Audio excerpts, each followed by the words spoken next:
Welcome to Ninerology, Faithful in the Trenches. I'm Alan, your host, and I got Jesse with us here, fellow faithful with us. And the Niners have just beat the Green Bay Packers in the divisional round, 24-21. And I don't know about you, Jesse, but my heart was pounding, and I was ready to walk out with 6 minutes left. I don't know. How about you? What were your It reactions? was a it was a stressful 3 hours.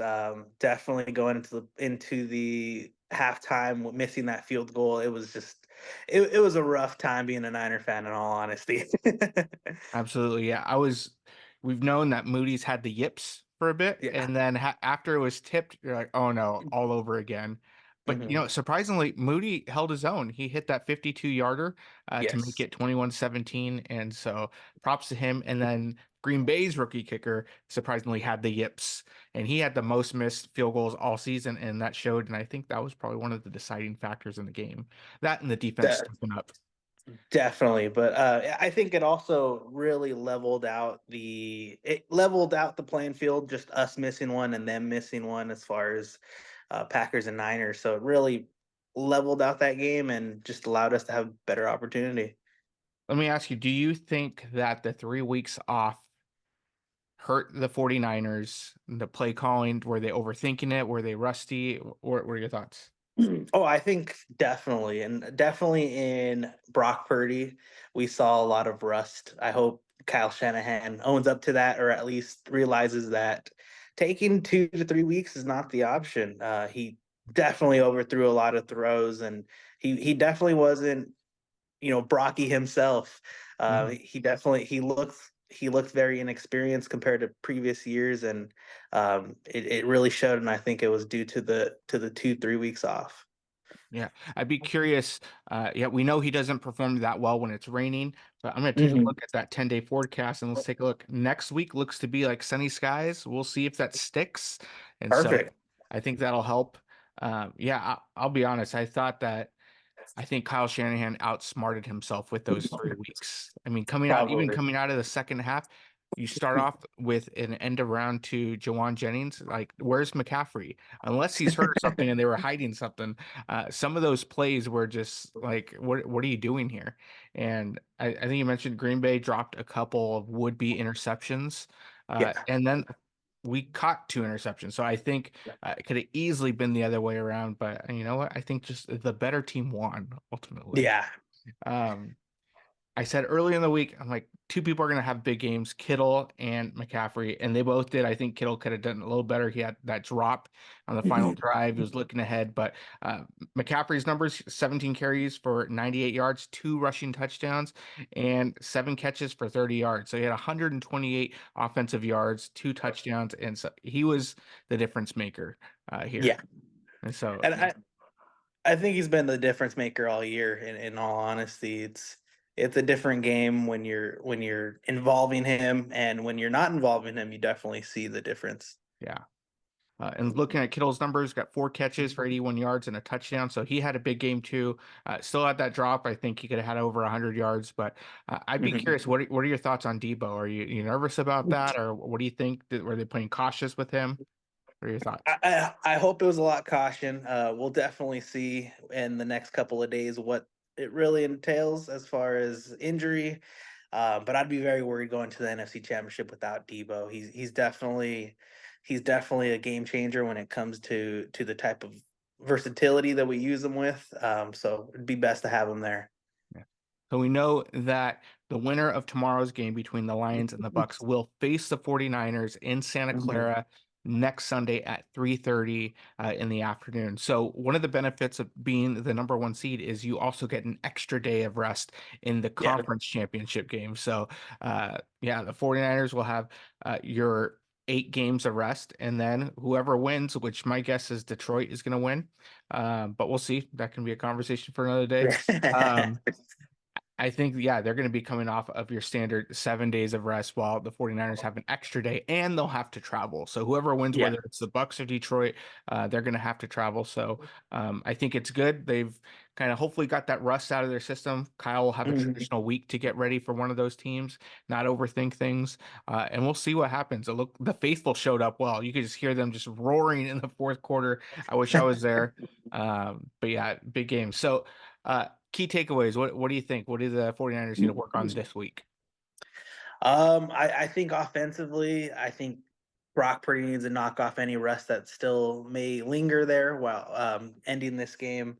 And I think we just need to go back to the fundamentals. I think just continue to run the ball and really create good momentum for our offense. Of course, the first half, I would say the momentum was on the Packers' end, and they did a really good job at possession and making sure that Purdy didn't have an opportunity to build his momentum for the game. So I think those fundamentals and just going back to 49er football is what we need to do going into next week. I like that. When you get back to 49er football, run the dang ball, Kyle. Run Yeah, it. Run it. exactly. McCaffrey only had 17 touches rushing the ball.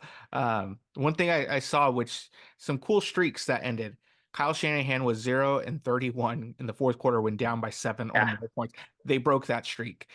The Green Bay Packers were 5-0 when Aaron Jones rushed for over 100 yards. They broke that streak because Aaron Jones had 108 yards passing. And so I think there was some cool streaks that broke, and Uh-huh. all credit to the Niners. And that's kind of some cool stats to see, and those things happen. And everybody's been saying, okay, can Brock Purdy come back from behind? And that's exactly what he did.